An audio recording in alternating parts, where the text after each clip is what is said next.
محدود تنخواہ اور بڑھتے اخراجات، گھریلو خواتین کے لیے بجٹ بنانا اور اس پر عمل کرنا ناممکن ہو گیا۔ آنے والے بجٹ میں ٹیکسز میں مزید اضافے کے خدشات نے تنخواہ دار متوسط طبقے کو خوف میں مبتلا کر رکھا ہے۔ خواتین کو خدشہ ہے کہ آئندہ بجٹ میں مزید ٹیکسوں کا بوجھ عام آدمی کی مہنگائی سے جھکی کمر توڑ دے گا۔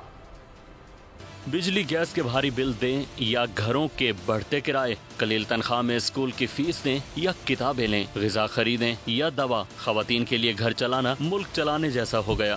نان شبینہ کے لیے دن بھر محنت کرنے والوں کے لیے سوکھی روٹی کا حصول بھی ناممکن ہوتا جا رہا ہے۔ حیدرآباد میں خواتین کا کہنا ہے کہ مہنگائی اس قدر ہے کہ گھر کے اخراجات پورے نہیں کر پاتے۔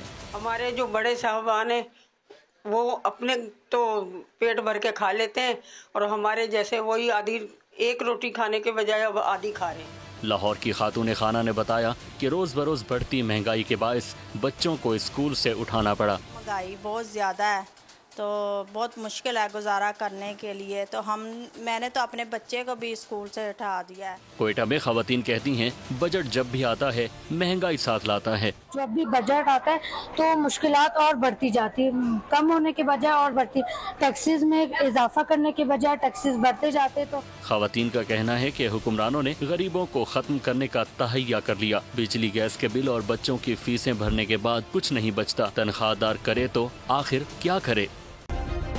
سبسکرائب کریں اور بیل دبائیں تاکہ کوئی خبر رہ نہ جائے۔